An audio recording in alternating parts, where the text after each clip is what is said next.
আমরা খালেদা জিয়াকে তারেককে দেশ থেকে এই ক্ষমতার থেকে তাড়ালাম কেন? তখন শুধু শুনতাম, পত্রিকায় দেখতাম হাওয়া ভবন, হাওয়া ভবন, হাওয়া ভবন, ট্রান্সফার কেস, খাম্বা কেস, দুর্নীতি, চুরি, ডাকাতি। পত্রিকায় প্রতিদিন আসতে হেডলাইনে এত টাকা চুরি হয়েছে, এত টাকা ঘুষ হয়েছে, এত টাকা বাণিজ্য হয়েছে। আওয়ামী লীগের আমলে একই দেখছি। যদি আবারও সেই বিএনপিকে ক্ষমতা আনার জন্য আমাদের দেশের শিক্ষিত সমাজ, নীতিবান সমাজ কথা বলে, তাহলে আমরা তাদেরকে কি বলতে পারি? আমাকে বলুন। 2026 সালের প্রথম ভাগে জাতীয় সংসদ নির্বাচন হবে, মাশাআল্লাহ, আলহামদুলিল্লাহ। বিএনপি যথারীতি বলছে। আসসালামু আলাইকুম প্রদর্শক শ্রোতা, জাত চোর বিএনপিকে কেন আবার ক্ষমতায় আনতে হবে? জাতি আওয়ামী লীগকে ক্ষমতা দিয়ে, বিএনপিকে ক্ষমতা দিয়ে এবং জাতীয় পার্টিকে ক্ষমতা দিয়ে দেখিয়েছে কে কি করতে পারে। জাতি এবার অন্য কিছু চাচ্ছে। গুরুত্বপূর্ণ তথ্য আছে, আশা করি সম্পূর্ণ ভিডিও জুড়েই থাকবেন। চলুন ভিডিওতে বিস্তারিত দেখে আসি। আমি বিশ্বাস করি আমাদের সবচেয়ে বড় অভাব হলো নীতি আদর্শের। চরিত্রবান মানুষ নেই, আদর্শবান মানুষ নেই। দেখবেন আমার এক ভাই বললেন, এ দেশটা বিভিন্ন আদর্শের মানুষের বসবাসের স্থান। কি বলি? মুসলমান, হিন্দু, খ্রিস্টান, বৌদ্ধ। কিন্তু তখন কিন্তু পার্সেন্টেজ হিসাব করি না। মুসলমান, হিন্দু, বৌদ্ধ, খ্রিস্টান বলার সময় সবাই সমান, কিন্তু কেউ কি চিন্তা করছি পার্সেন্টেজ আর কি? এই চিন্তা কার মধ্যে আসে নাই? এখানে বিশাল একটা শুভঙ্করের ফাঁকি। আমরা যখনই দেশকে গড়তে যাই তখন একই সাথে সবার নাম উল্লেখ করি, কিন্তু এখানে যে 92% মুসলমানদের দেশ, এই মুসলমানদের চিন্তাটা তখন মাথা থেকে চলে যায়। 2026 সালের প্রথম ভাগে জাতীয় সংসদ নির্বাচন হবে, মাশাআল্লাহ, আলহামদুলিল্লাহ। বিএনপি যথারীতি বলছে জাতি নাকি হতাশ হয়েছে।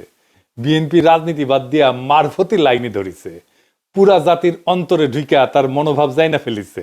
মির্জা ভাই, আপনি এখন বিএনপি হতাশ হয়েছে, বা আপনার দলের মার্কা নিয়ে যারা ইলেকশন করবে সে সমস্ত সিট পার্টি তারা হতাশ হয়েছে, মাইনে নেব। আপনি তো অন্তর্জামী না, জাতির অন্তরের কথা কেমনে জানবেন? যাই হোক, আপনারা বুঝাইতে পারেন নাই জাতিকে যে কেন ডিসেম্বরে নির্বাচন দেওয়া দরকার। তাই আপনার চাওয়াটা জাতির চাওয়া হইয়া ওঠেনি। বেদ্যবি নিয়েন না, মুরব্বী মানুষ। হাসিনাকে কেন সরানো দরকার এটার ন্যারেটিভও আপনারা তৈরি করতে পারেন নাই, করেনও নাই। মেলা মানুষ মিলে তৈরি করছে, আপনারা সামে বৈশা থাকিছেন। তাই ন্যারেটিভ নির্মাণের যে তাগদ, যে হিম্মত, যে স্ট্র্যাটেজিক চিন্তা লাগে, সেটা আপনারা বুইলা বসে আছেন, বা আপনাদের কখনোই ছিল না। যতগুলো পলিটিক্যাল পদক্ষেপ নিছেন হাসিনা পড়ার পরে সব ফেল করছে, আটারলি ফেল করছে। এইটা আপনাদের কর্মীদের মনোবল কেমন ভাঙিয়ে দিছে সেটা বুঝবেন যত দিন যাবে ততদিন। আপনি যেটা করতে চান সেটার পক্ষে এমন কনভিন্সিং যুক্তি হাজির করতে হয় যা উপেক্ষা করার ক্ষমতা কারো থাকে না। এটাই বয়ান বা ন্যারেটিভ তৈরির শক্তি।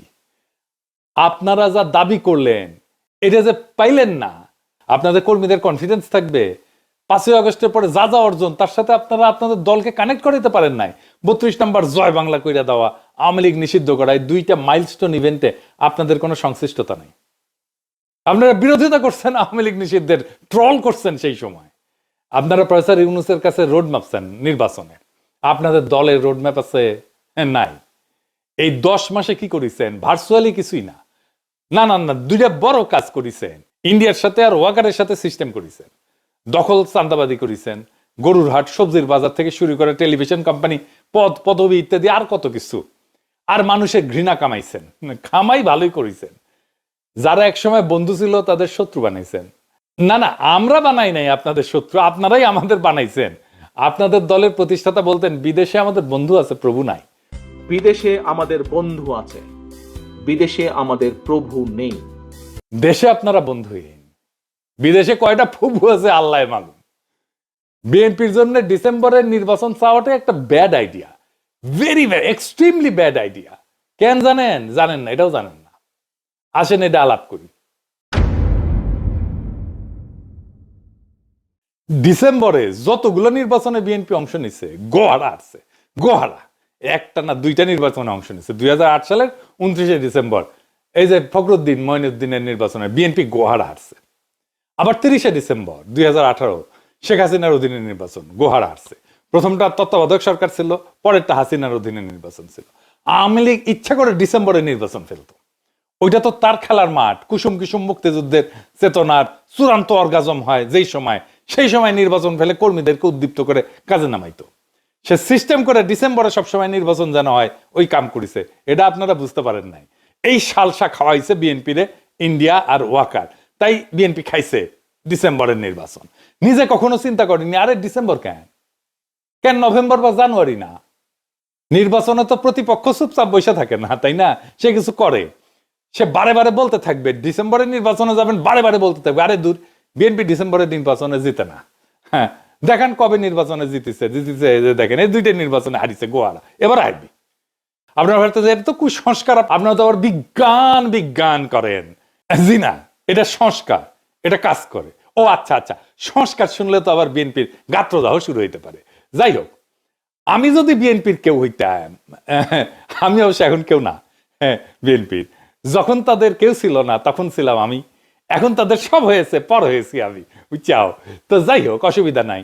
আমি বিএনপি হইলে কখন নির্বাচন চাইতাম, কখন চাওয়া উচিত ছিল বলেন তো?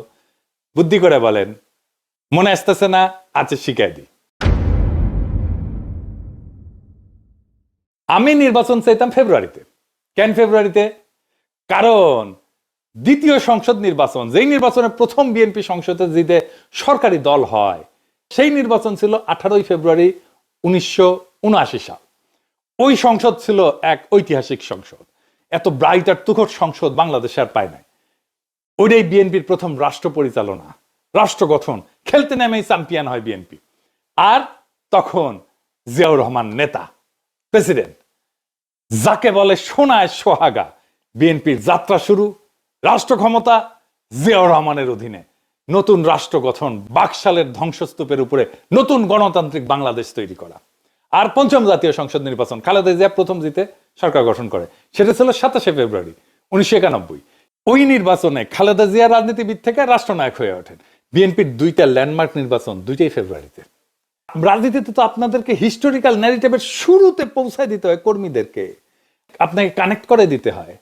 আপনি কানেক্ট করে দিতে পারতেন জিয়ার, খালেদা জিয়ার হেরিটেজের সাথে, কইতেন বাংলাদেশের দুইবার রাষ্ট্রকে নতুন ভাবে তৈরি করছে বিএনপির সংসদ।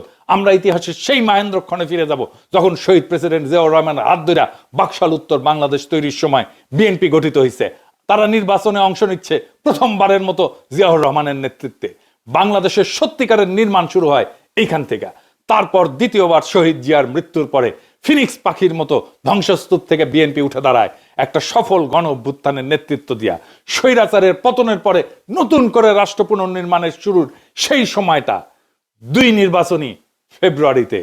আবার সেই সময় আসছে ফ্যাসিবাদ উত্তর বাংলাদেশের রাষ্ট্র পুনর্গঠনের দায়িত্ব নিতে বিএনপি সেই একই ফেব্রুয়ারিতে নির্বাচনে নামবে। এইবার তৃতীয়বারের মতো বাংলাদেশকে আবার নতুন করে গড়ে তোলার দায়িত্ব নেবে বিএনপি। সেই ফেব্রুয়ারির ঐতিহ্যের অংশীদার হবে আবার বিএনপি, যে ঐতিহ্যের সৃষ্টি শহীদ জিয়ার হাতে, পরিপুষ্ট খালেদা জিয়ার হাতে, আর তার পূর্ণ বিকাশ হবে আজকে আপনার হাতে।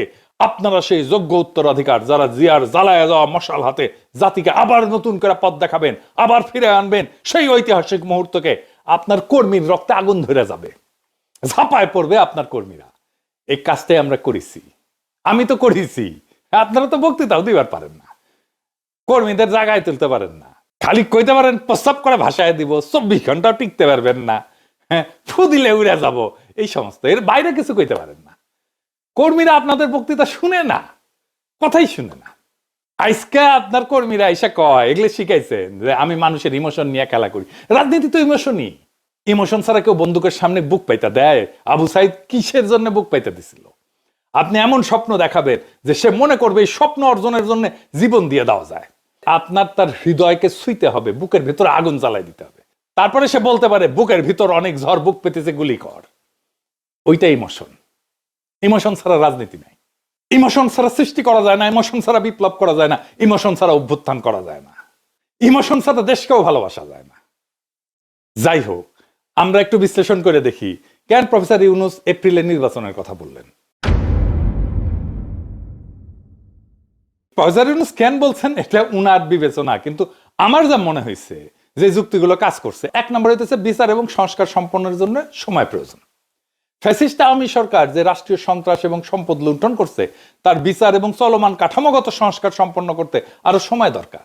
তড়িঘড়ি করলে এই সমস্ত অসম্পূর্ণ থেকে যাবে, ফলে গ্রহণযোগ্য এবং অবাধ নির্বাচনের পরিবেশ তৈরি হবে না। 2 নাম্বার, সবার অংশগ্রহণ নিশ্চিত করা। সুষ্ঠু নিরপেক্ষ নির্বাচনের জন্য রাজনৈতিক দলগুলোর অংশগ্রহণ এবং ভোটারদের আস্থা ফেরাইতে আইন শৃঙ্খলা পরিস্থিতির উন্নতি, প্রশাসনিক প্রস্তুতি জরুরি। এখনো তো আপনারা সবাই বলেন যে হাসিনার ফেলায় যাওয়া প্রশাসন কাজ করতেছে, তাই না? প্রশাসনের গতি আসেনি তো সেরকম। সংলাপ এবং সমঝোতার মাধ্যমে অন্তর্ভুক্তিমূলক নির্বাচনের জন্য আরো সময় দরকার। অন্তর্ভুক্তি মানে সব দলের অংশ নেওয়া না, সব জনগণের অংশ নেওয়া। 3 নাম্বার, আন্তর্জাতিক স্বীকৃতি এবং পর্যবেক্ষণের সুযোগ। এপ্রিল 2026 পর্যন্ত সময় দিলে আন্তর্জাতিক পর্যবেক্ষক আনার প্রস্তুতির সময় এবং সুযোগ থাকবে, যা নির্বাচনকে আন্তর্জাতিকভাবে স্বীকৃতির এবং বৈধতা দিবে। 4 নাম্বার, নির্বাচন কমিশনের প্রস্তুতি। এর ফলে ভোটার তালিকা হালনাগাদ করা, সীমানা পুনর্নির্ধারণ, কারণ এখন যে সীমানা আছে এটা ওই 2008 সালে সীমানা যেটা করে যে বিএনপিকে হারানো হয়েছিল, ওই সীমানাটা পুনর্নির্ধারণ করতে হবে এবং রোডম্যাপ প্রস্তুতিতে নির্বাচন কমিশনের জন্য পর্যাপ্ত সময় নিশ্চিত করতে হবে। 5 নাম্বার হচ্ছে 1.5 কোটি প্রবাসীর ভোট নেওয়াটা এখন একটা বড় চ্যালেঞ্জ। এই বিশাল জনগোষ্ঠী শুধু রেমিটেন্স দেওয়া যায় কিন্তু ভোট দিতে পারে না। ভোট যদি নিতে হয় তাহলে তার পর্যাপ্ত প্রস্তুতির জন্য সময় দরকার। আমরা শুধু মানি মেশিন না তো, তাই না? আমাদের রাষ্ট্রের নেতা নির্বাচনের সুযোগ দিতে হবে। সবচেয়ে ভালো হয় যদি প্রবাসীদের জন্য সংসদে আসন থাকে। প্রবাসীরা প্রবাসীদেরকে নির্বাচিত করবে সংসদে যাওয়ার জন্য, এমপি হবে প্রবাস থেকেই। তার জন্য প্রবাসীদের জন্য 30 থেকে 50টা আসন করা উচিত। তো বিএনপি যদি এপ্রিলের সময় না মানে তাহলে আমি অন্তর্বর্তীকালীন সরকারকে বলবো সংস্কার না নির্বাচন এই প্রশ্নে গণভোট নিতে।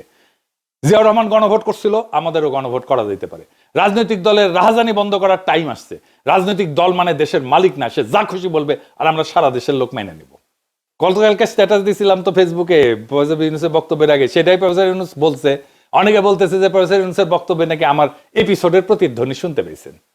প্রফেসর ইউনূসের বক্তব্যের মূল যে কথা, সে কথাটা হইতেছে আপনারা ওয়াদা আদায় করে নেবেন যে বাংলাদেশের স্বাধীনতা, সার্বভৌমত্ব, আঞ্চলিক অখণ্ডতা এবং জাতীয় মর্যাদার প্রশ্নে কখনো কোনো প্রকার আপোষ করবেন না এবং দেশের বাইরের কোন শক্তির কাছে দেশের স্বার্থ বিকিয়ে দেবেন না।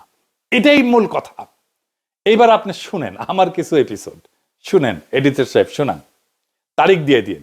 বাংলাদেশের স্বাধীনতা, সার্বভৌমত্ব, আঞ্চলিক অখণ্ডতা এবং গণতান্ত্রিক ভবিষ্যতের সুরক্ষার দায়িত্ব বাংলাদেশের আপামর জনগণের এবং আমরা অবশ্যই আমাদের এই দায়িত্ব সর্বোচ্চ ত্যাগ স্বীকার করে হলেও সাফল্যজনকভাবে পালন করব ইনশাল্লাহ। শুনেন, যে কাজের শপথ আপনারা নিছেন আমি তো সেই কাজই করি, আর সেটা হইতেছে আমাদের স্বাধীনতা, সার্বভৌমত্ব, আঞ্চলিক অখণ্ডতা এবং জাতীয় মর্যাদা সমুন্নত রাখা। ভারত নিজের স্বার্থ রক্ষায় হাসিনাকে জলাঞ্জলি দিয়া পছন্দের আর কাউকে ক্ষমতায় বসানোর চেষ্টা করতেই পারে, কিন্তু তাদের জানা দরকার বাংলাদেশের বীর জনগণ এদেশের স্বাধীনতা, সার্বভৌমত্ব, আঞ্চলিক অখণ্ডতা, জাতীয় মর্যাদা এবং গণতান্ত্রিক ভবিষ্যৎ নিশ্চিত করতে যে কোনো ত্যাগ স্বীকারে প্রস্তুত। আমি একটা কথা বারবার বলি, আমাদের স্বাধীনতা, সার্বভৌমত্ব, আঞ্চলিক অখণ্ডতা এইটা হুমকির মুখে। আর এই হুমকি কোথায় থেকে শুরু হচ্ছে সেইটা দেখেন, পাঠ্যপুস্তক থেকে আমাদের বাচ্চাদের, আমাদের সন্তানদের মাথাতে ঢুকায় দেওয়া হচ্ছে। আমরা বাংলাদেশের জনগণ ভারতকে একটা ফুটা পয়সা দিয়েও ছাড় দেব না। আমাদের প্রত্যেক মুহূর্তে মনে রাখতে হবে আমাদের স্বাধীনতা, সার্বভৌমত্ব, আঞ্চলিক অখণ্ডতা, জাতীয় মর্যাদা এবং গণতান্ত্রিক ভবিষ্যতের প্রতি ভারত হইল সবচেয়ে বড় প্রতিবন্ধক। কিন্তু বাংলাদেশে চীনের স্ট্র্যাটেজির সাফল্য নির্ভর করবে এই প্রক্রিয়ার কেন্দ্রবিন্দুতে বাংলাদেশের জনগণের ঘনিষ্ঠ সম্পৃক্ততা এবং আমাদের স্বাধীনতা, সার্বভৌমত্ব, আঞ্চলিক অখণ্ডতা, জাতীয় মর্যাদা এবং গণতান্ত্রিক চেতনা বাস্তবায়নের উপরে। যারাই আমাদের সামগ্রিক স্বার্থকে সম্মান জানাইয়া আমাদের স্বাধীনতা, সার্বভৌমত্ব, আঞ্চলিক অখণ্ডতা, জাতীয় মর্যাদা এবং গণতান্ত্রিক চেতনা এবং আর্থসামাজিক প্রগতির প্রতি সত্যিকার সমর্থন এবং সহযোগিতার অঙ্গীকার করবে, আমরা তাদের দিকেই বন্ধুত্বের হাত বাড়াই দেব। আমাদের প্রিয় মাতৃভূমির স্বাধীনতা, সার্বভৌমত্ব, আঞ্চলিক অখণ্ডতা, আমাদের জাতীয় মর্যাদা এবং আমাদের জনগণের গণতান্ত্রিক আকাঙ্ক্ষা নিশ্চিত না করিয়া আমরা ঘরে ফিরবো না। এই পবিত্র ঈদের দিনে যখন দেশের মসজিদে মসজিদে, ঈদগাহে ঈদগাহে আমরা ঈদের নামাজ পড়তে দাঁড়াবো এবং মহান আল্লাহ তাআলার নিকট আমাদের রোজা কবুল করার আকুল মিনতি জানাবো, তখন আমরা যেন এটাও মনে রাখি যে আমরা একই সঙ্গে কাতার বন্দী হয়েছি আমাদের দেশের স্বাধীনতা, সার্বভৌমত্ব, আর আঞ্চলিক অখণ্ডতা রক্ষার পবিত্র সংগ্রামের অকুতভয় সৈনিক হিসাবে। এবার শোনেন প্রফেসর ইউনূস কি বলছে, এই কথাগুলোই বলছেন, শুনেন। আমি আগেও বলেছি, আজ আবারও বলছি, আমরা একটা যুদ্ধ অবস্থায় আছি। এখন আমাদের একতাবদ্ধ থাকতে হবে যে কোনো মূল্যে। পরাজিত শক্তি এবং তাদের সহযোগীরা ওত পেতে বসে আছে আমাদের ছোবল মারার জন্য, আমাদের অগ্রযাত্রাকে রুখে দেওয়ার জন্য। আমরা তাদের কিছুতেই এই সুযোগ দেব না। আসুন আমরা আমাদের সম্মিলিত প্রচেষ্টায় প্রিয় মাতৃভূমির স্বাধীনতা, সার্বভৌমত্ব, আঞ্চলিক অখণ্ডতা ও জাতীয় মর্যাদার বিরুদ্ধে যে কোনো আঘাত প্রতিহত করার উদ্দেশ্যে প্রতিরোধের ঐক্যবদ্ধ সুদৃঢ় প্রাচীর গড়ে তুলি। এইটাই আগামীর বাংলাদেশের রাজনীতির মূল বার্তা। স্বাধীনতা, সার্বভৌমত্ব, আঞ্চলিক অখণ্ডতার জাতীয় মর্যাদা, এই প্রশ্ন কোনো আপোষ নাই। এভাবেই রাজনীতি তৈরি হয়, এভাবেই জাতীয় ন্যারেটিভ নির্মিত হয়। এই কথা আমার না, প্রফেসর ইউনূসেরও না, এটা বাংলাদেশের সকল নাগরিকের আকাঙ্ক্ষা। আপনি জিজ্ঞেস করেন এটা আপনারও আকাঙ্ক্ষা কিনা। এই আকাঙ্ক্ষাটাই তুলে ধরা হয়েছে। আগামীর বাংলাদেশ তাকেই নেতা মানবে যারা এই আকাঙ্ক্ষাকে বাস্তব করবে, রক্ষা করবে। মুতে ভাষায় দেওয়া, ফুদিয়ে উড়ায় দেওয়া আর 24 ঘন্টা টিকতে না দেওয়ার রাজনীতির দিন শেষ। রাজনীতি মানে মাস্তানি না, রাজনীতি মানে হৃদয়ের দখল, রাজনীতি মানে মর্যাদা, রাজনীতি মানে আত্মসম্মান, রাজনীতি মানে শক্তি, কালেকটিভ ফোর্স। মির্জা ফখরুল বলছেন জাতি হতাশ। না মির্জা ভাই, জাতি না, হতাশ হইল আপনার কর্মীরা। কারণ আপনারা তাদের দেখাতে পারেননি এই লড়াইয়ের শেষ কোথায়, শুরুটা কোথায় থেকে। আপনারা ভাবছেন নির্বাচন মানে তারিখ। প্রফেসর ইউনূস বলছেন নির্বাচন মানে রাষ্ট্র পুনর্গঠনের পথ। আপনারা চাইছেন ডিসেম্বরে ভোট। কারণ আপনারা বুঝতেই পারেননি ডিসেম্বর আওয়ামী লীগের ক্যালেন্ডার আর ফেব্রুয়ারি বিএনপির কাব্য। তাদের ইতিহাস মুক্তিযুদ্ধের চেতনা, আপনার ইতিহাস রাষ্ট্র নির্মাণ। আপনারা নিজেদের ইতিহাস ভুলে ভারতের প্ররোচনায় নিজের কোলে তুলে নিলেন আওয়ামী ন্যারেটিভ। আফসোস, আওয়ামী লীগের লড়াই হইতেছে মুক্তিযুদ্ধের চেতনায় ভর কইরা ফ্যাসিবাদ কায়েম। আপনাদের হওয়া উচিত ছিল মুক্ত, আত্মমর্যাদাশীল, স্বাধীন, সার্বভৌম বাংলাদেশ পুনর্গঠনের চেতনা। কিন্তু আপনারা কি করলেন? ভারতের পায়ে মাথা দিলেন, ওয়াকারের কোলে গিয়া বসলেন, দলটা চালাইলেন ঠিক যেন কোনো ঠিকাদার সিন্ডিকেট হাট বাজার চালাইতেছে। আপনারা নিজেরাই নিজেদের আদর্শকে হত্যা করলেন। এবং আজ যারা আপনাদের কর্মী, তাদের মনে এখন ঘৃণা, লজ্জা, হতাশা আর অনিশ্চয়তা। আর প্রফেসর ইউনূস তিনি আপনাদের জায়গা নিচ্ছেন না। আপনারা কি যাচ্ছা তাই বলছেন। তিনি খালি বলছেন এই জাতি বিক্রি হতে পারে না। তিনি আমাদের মর্যাদা দিচ্ছেন। তার কণ্ঠে প্রতিধ্বনিত হচ্ছে কোটি মানুষের আকাঙ্ক্ষা। আর আমরা পুতুল শাসন চাই না, ভারতের পালিত গাধাদের নেতা বানাবো না। আমরা সেই নেতৃত্ব চাই যারা বাংলাদেশকে নিজের ঘরের মতো ভালোবাসবে, বাংলাদেশের জাতীয় মর্যাদা পুনরুদ্ধার করবে।